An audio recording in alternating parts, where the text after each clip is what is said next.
오늘은 그래서 저희가 이제 승리의 조건 세 번째 시간, 어떻게 하면 우리가 궁극적으로 하나님의 뜻에 합한 승리를 할 것인가? 우리가 눈에 보이는 승리나 그리고 세상에서 말하는 성공이나 성취가 아니라 하나님께서 기뻐하시는 승리를 이루기 위해서는 우리가 어떻게 해야 하는가? 그 부분을 우리가 여호수아서의 말씀을 통해서 보고 있는데요. 오늘은 특별히 여호수아 6장 20절에서 25절의 말씀으로 함께 나눕니다. 자, 먼저 20절에서 21절의 말씀을 보시게 되면요, 우리가 지난 시간부터 보아오셨던 것처럼 진짜 이제 마지막 날 7바퀴를 돌고 난 후에 크게 백성들이 외쳤을 때 여리고 성벽이 무너져 내렸습니다. 하나님의 말씀대로 이루어진 거죠. 엄청난 승리입니다. 굉장한 승리예요. 우리 사람들이 이룰 수 없는 그런 승리입니다. 그럼에도 불구하고 하나의 궁금한 부분이 남습니다. 여리고 성벽이 무너져 내린 거거든요. 그런데 하나님께서 그 정탐꾼들을 통해서 라합과 어떻게 약속을 했냐면은 너와 너의 가족, 너에게 속한 모든 사람들을 성벽 위 너의 거처로 모으라고 하신 거예요. 그러면 여러분 상식적으로 생각해 보죠. 성벽이 무너지잖아요. 성벽이 무너진다면 라합이 거처했던 성벽 위에 집이 무사할까요? 그 성벽이 무너지는 걸 보면서 라합에게 들었던 생각은 무엇이었을까요? 이거 뭔가 지금 잘못되어져 가고 있는 거 아닌가? 내가 정탐꾼하고 반드시 꼭 약속했던 것은 나의 거처로 나에게 속한 모든 사람들을 불러 모아라 라는 것이었는데 지금 그 성벽 위가 다 무너져 가고 있다라는 거예요. 정탐꾼들이 사전에 미리 알지는 못했을 것 같아요. 기생 라합과 약속을 하고 돌아갈 때까지만 해도 하나님께서 어떤 방식으로 여리고 성을 정복하게 하시리라는 것에 대해서 몰랐던 거예요. 그리고 기생 라합에게 나중에 그것에 대해서 알려줄 만큼의 여유도 없었겠죠.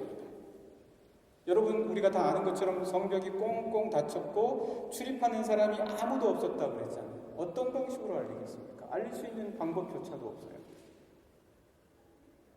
자, 그러면은 그런 상황에서 라합이 점점 무너져 내리는 그 주변에, 자기의 주변의 모든 성벽과 그 상황들을 보면서 당황하고 그리고 자신이 속은 게 아닐까라고 생각했을지도 모르겠어요.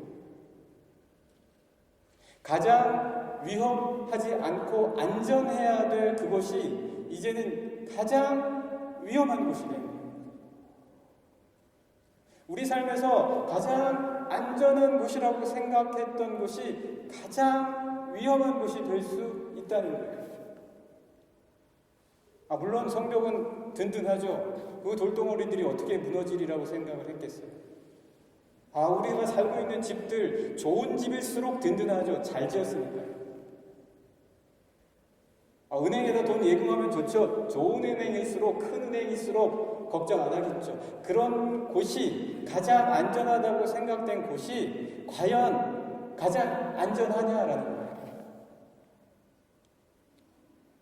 내가 이 직장에 들어가서 직장 생활하면 아무 문제 없겠지 라고 생각할 때, 그때 정말 그것이 안전하냐라는 거예요.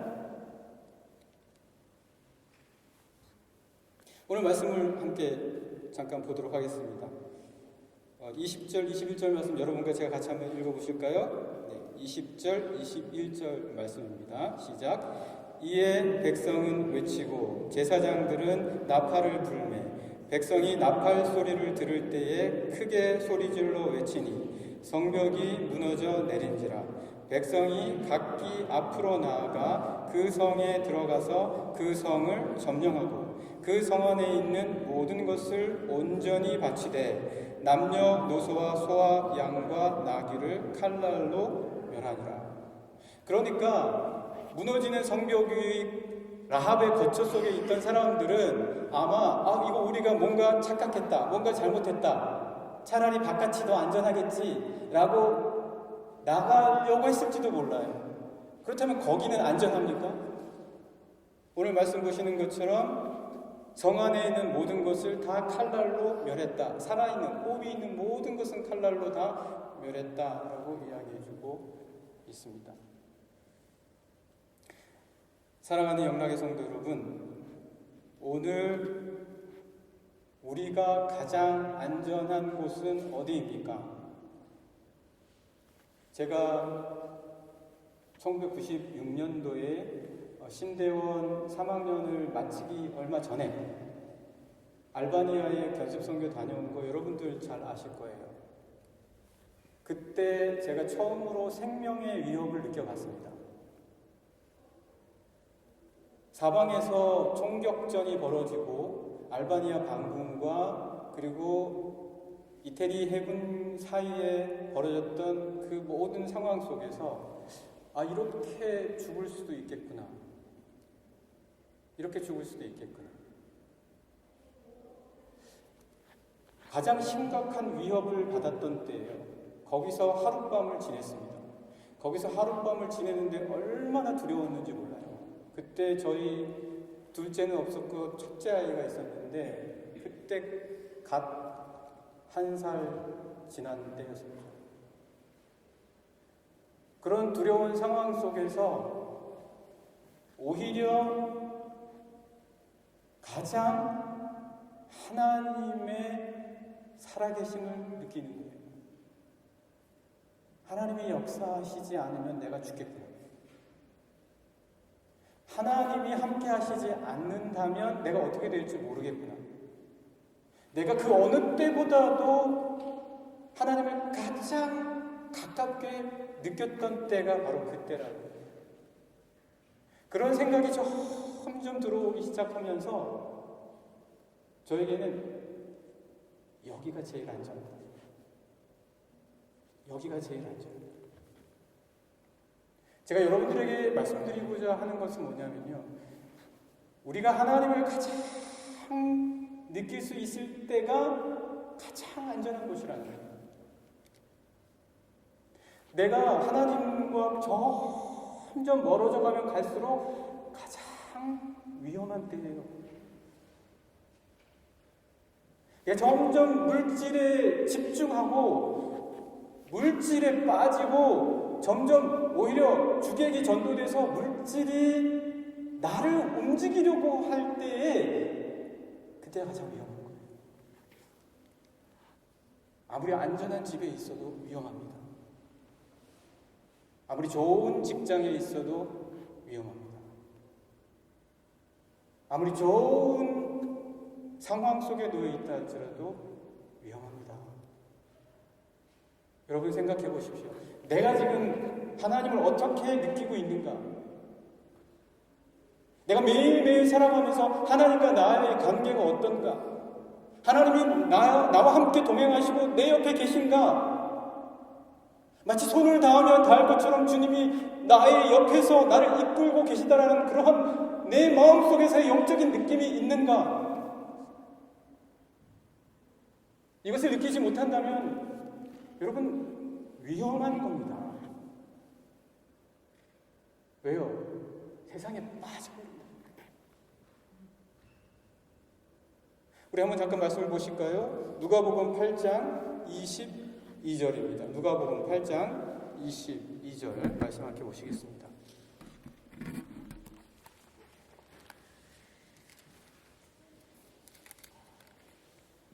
이 말씀은 제자들이 예수님과 함께 이제 갈릴리 바다로 건너가시는 과정 속에서 벌어진 일이에요.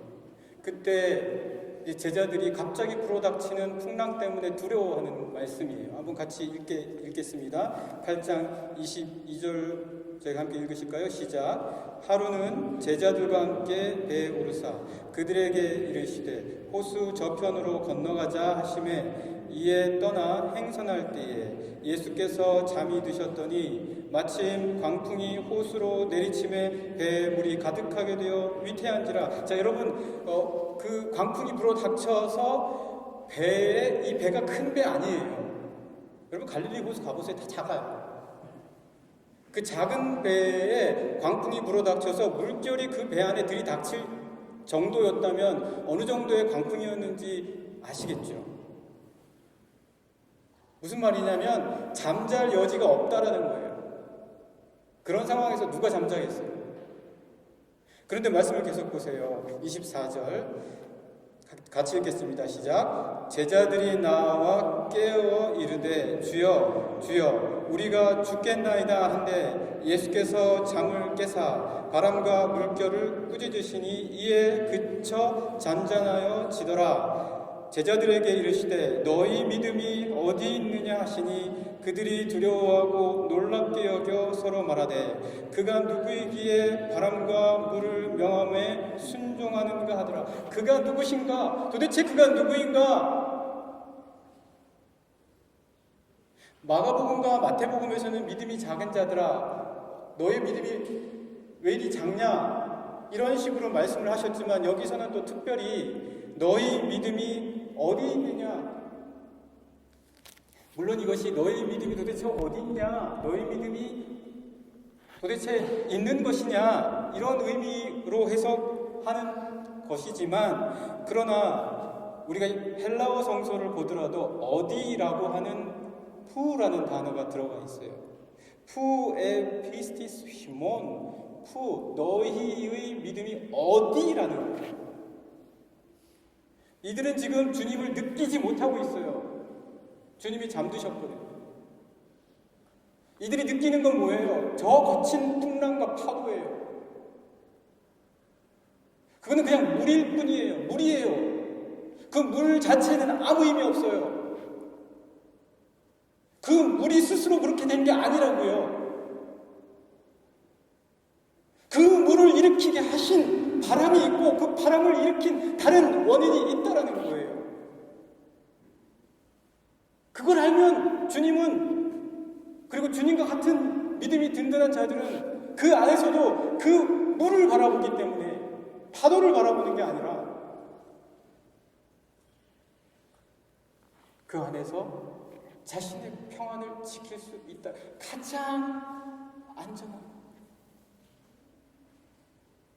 주님을 느끼지 못하는 거예요. 그러니까 파도를 보게 되는 거예요. 물결을 보게 되는 거예요.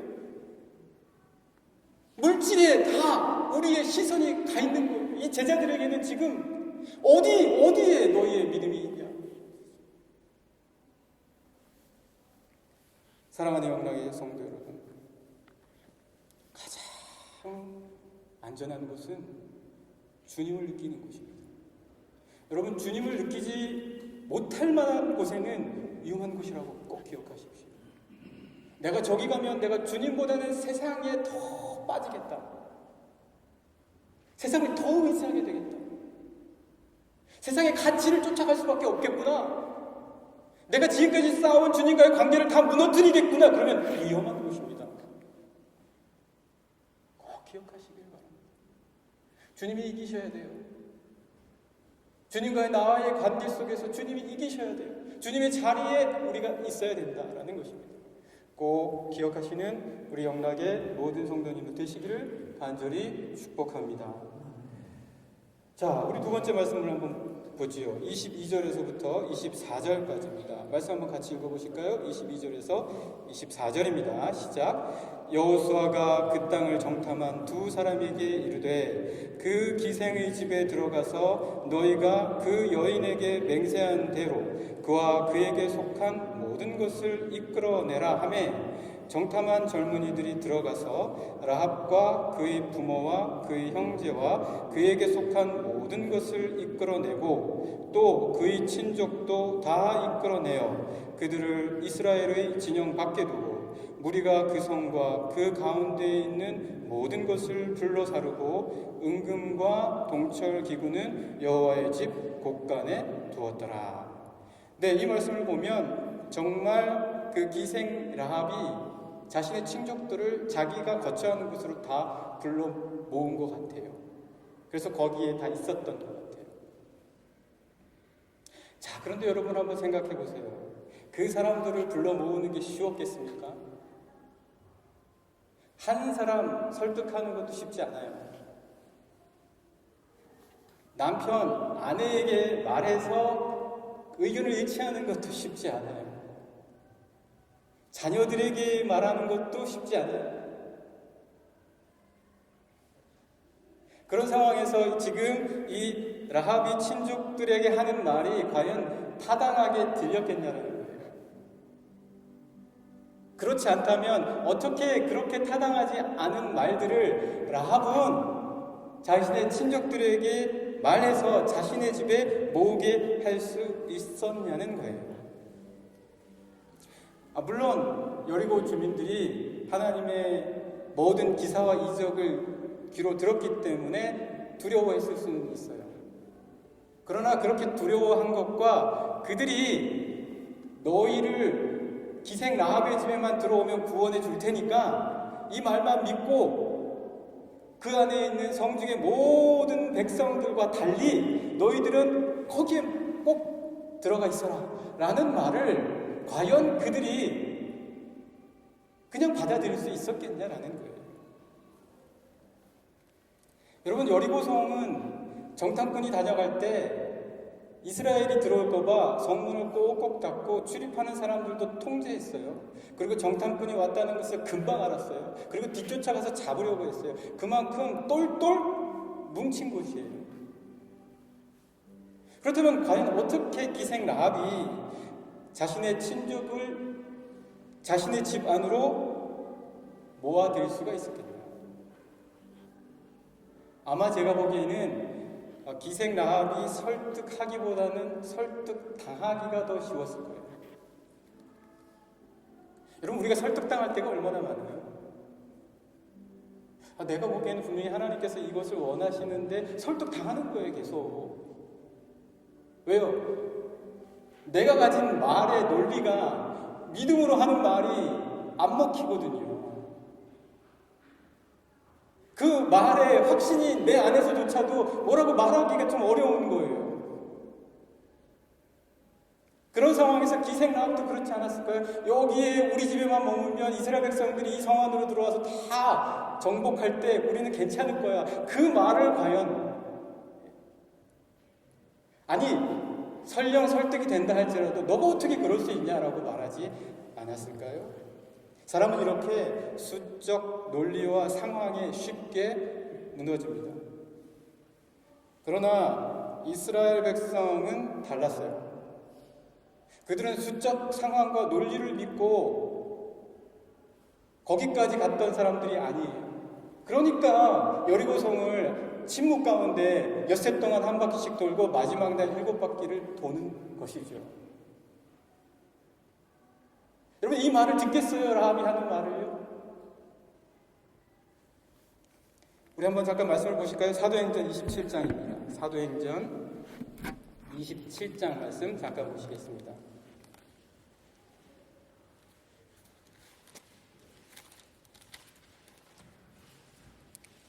사도행전 27장 9절부터 한번 말씀을 보시겠는데요. 이 말씀은 어떤 상황이냐면 사도 바울이 이제 가이사에게 상소를 해서 예루살렘에서 재판받지 않고 로마에까지 가기로 된 거예요. 그런데 로마로 가기 위해서 배를 타고 가거든요. 배가 더 안전하고, 왜냐하면 육로로 가면 군사들이 지킨다고 할지라도 강도와 도적의 때와 그리고 어떤 일들이 벌어질지 몰라요. 더 멀고. 그래서 이제 배를 타고 보내기로 해요. 근데 배를 타고 가는데 사도 바울이 딱 보니까 이번 항해가 굉장히 위험할 것 같은 거예요. 사도 바울이.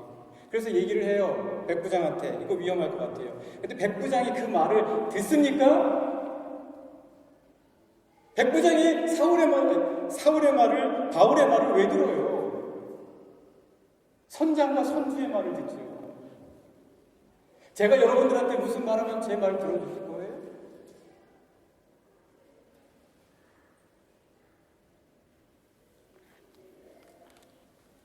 여러분 한번 9절 말씀 보실까요? 9절부터 같이 읽어보겠습니다. 시작. 여러 날이 걸려 금식하는 절기가 이미 지났으므로 항해하기가 위태한지라 바울이 그들을 권하여 말하되 여러분이여 내가 보니 이번 항해가 한물과 배만 아니라 우리 생명에도 타격과 많은 손해를 끼치리라 하되 백부장이 선장과 선주의 말을 바울의 말보다 더 믿더라. 당연하죠.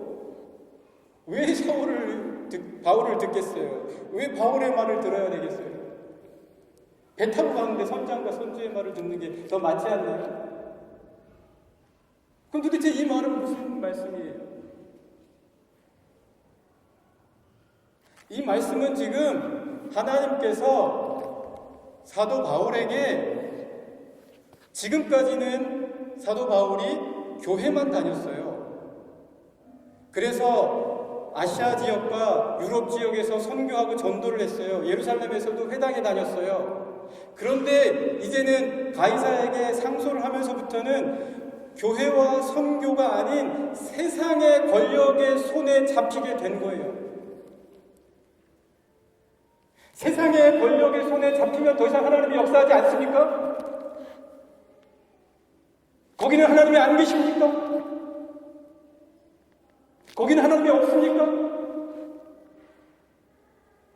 하나님께서 사도 바울에게 이 말씀을 하신 것은 너가 비록 이제는 더 이상 교회와 선교와 회당 가운데 있지 아니할지라도 너가 더 이상 예루살렘에 있지 아니할지라도 가이사와 로마의 병사들의 손에 있다 할지라도 그러나 거기에도 내가 역사한다.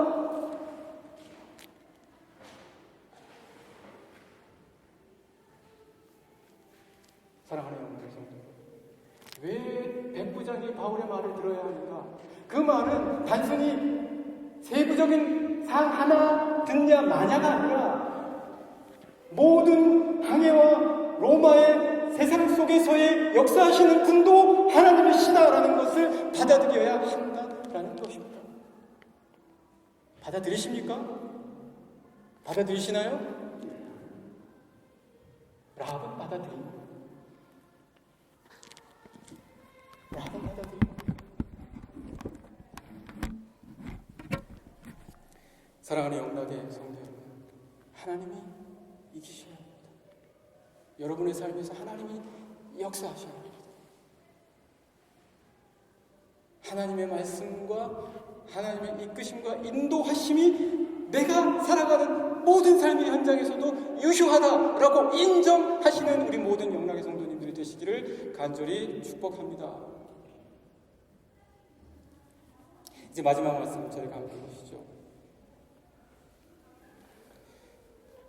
그분이 이기시는 것. 마지막 말씀은 25절 말씀인데요. 25절 말씀 같이 보시겠습니다. 시작. 여호수아가 기생 라합과 그의 아버지의 가족과 그에게 속한 모든 것을 살렸으므로 그가 오늘까지 이스라엘 중에 거주하였으니 이는 여호수아가 여리고를 정탐하려고 보낸 자들을 숨겼음이었더라. 여러분, 사실 모든 큰 승리 이후에는 이스라엘 백성들은 특별히 찬양을 해요. 그래서 홍해 사건이 있고 난 다음에는 이스라엘 백성들이 나와서 다 같이 찬양을 했어요. 특별히 미리암이 나와서 소고를 치면서 모든 여인들과 함께 찬양을 했어요. 그리고 사사였던 드보라와 바락이 이방 민족들로부터의 압제를 떨쳐내고 이겼을 때도 역시 찬양을 불렀어요. 그리고 마리아도 마찬가지예요. 예수님의 어머니신 마리아도 자신에게 있었던 놀라운 일을 마친 후에는 하나님께 찬양을 드렸어요. 그런데 여기 여리고보다도 더 놀라운 승리가 어디 있겠어요? 이런 놀라운 승리가 있다면 당연히 그 이후에는 이스라엘 백성들이 기뻐서 찬양하면서 노래하는 모습들이 나올 법도 하다라는 그런 수축과 상상을 할 수가 있어요. 근데 없어요. 없고 뭐가 짤막하게 소개만 되냐면 라합이 이스라엘 백성들과 같이 함께 거주했다. 이 말씀만 있는 거예요. 그리고는 이제 다음 사건으로 넘어가요. 그럼 이 기생 라합이 거기에서 이스라엘 백성들과 함께 사는 거, 그러려고 살려준 거 아니에요? 또 그렇게 또 보답하는 거 아니에요? 그런데 왜 요것만 짤막하게 당연한 것을 기록하고 왜 우리가 의뢰에 나와야 될 것 같은 찬양과 노래의 모습들은 왜 안 나오냐는 거예요. 이 기생 라합은요, 이스라엘 백성들 가운데 살았다는 것이 아주 특별한 의미가 있어요. 왜냐하면 이 기생 라합은 두 정탐꾼 중에 한 사람이었다라고 알려진 살몬이라는 사람과 결혼을 해요. 그리고 보아스를 낳아요. 보아스는 여러분 혹시 기억하시나요? 사사기, 그 다음에 뭐가 나오죠? 룻기, 그죠? 사사기, 룻기. 그 룻과 결혼을 해요. 보아스와 룻과. 그러면 보아스와 룻 사이에는 또 누가 나와요? 오벳이 나와요. 오벳 다음에는 누가 나오죠? 이새가 나와요. 이새 다음에 누가 나오죠? 다윗이 나와요.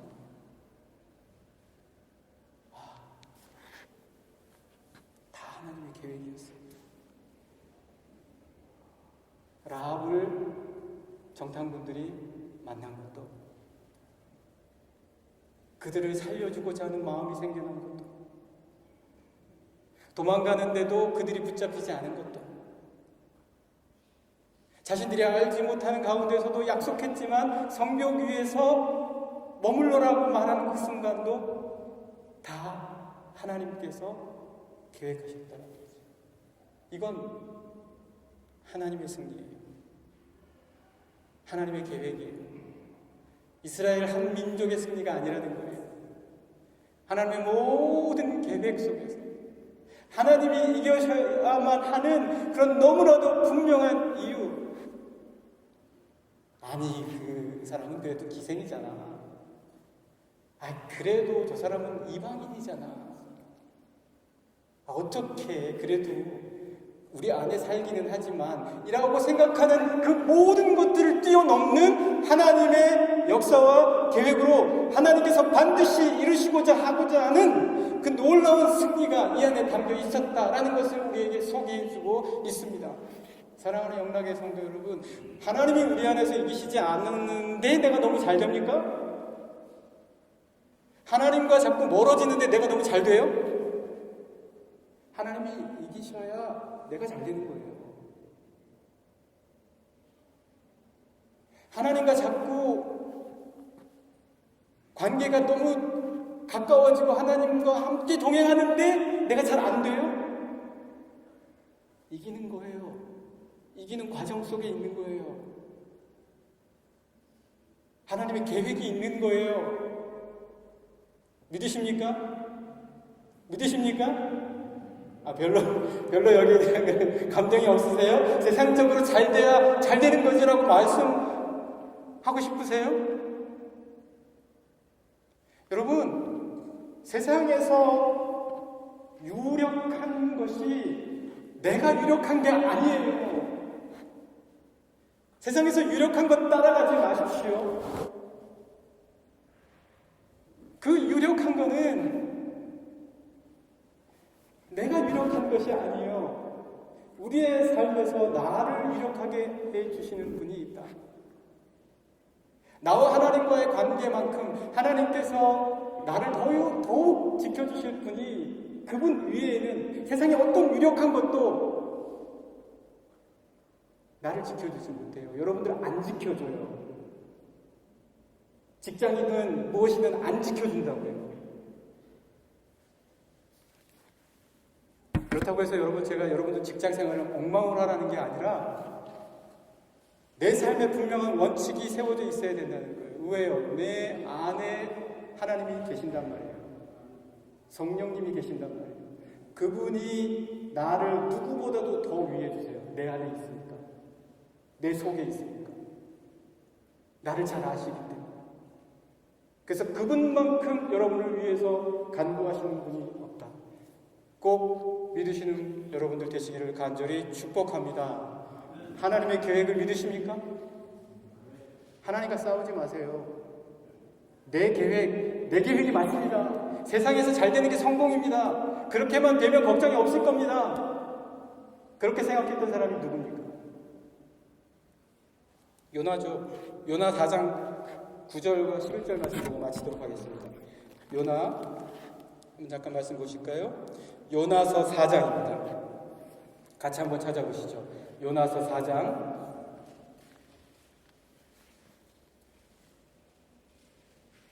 요나서 4장 9절입니다. 여러분, 하나님께서 계획이 있으세요. 그래서 계획이 있으셔서 요나에게 이렇게 하라고 했어요. 근데 요나는 다른 계획이 있는 거예요. 자기 계획이 있어요. 자기가 하려는 바가 있어요. 그래서 하나님께서 하나님의 계획을 말씀하시니까 화를 내네요.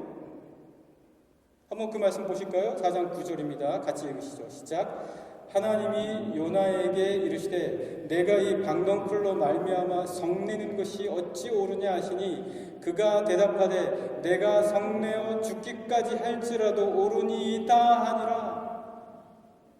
내가 이렇게 하려고 지금까지 애쓰고 성공하기 위해서 모든 걸 투자했는데 주님, 제가 이렇게 해야 되지 않겠습니까? 그런데 하나님과 점점 멀어진다? 그러면 그건 하나님의 계획이 아니에요.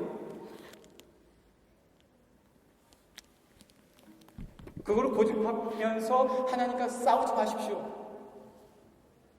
하나님의 뜻을 따를 때 하나님께서 나를 가장 무엇보다도 더 유력하게 하신다라는 것을 믿으시는 여러분들 되시기를 간절히 축복합니다.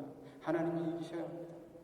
그때 우리의 삶도 하나님께서 정말 은혜와 축복 가운데 충만히 채워주시리라고 믿습니다.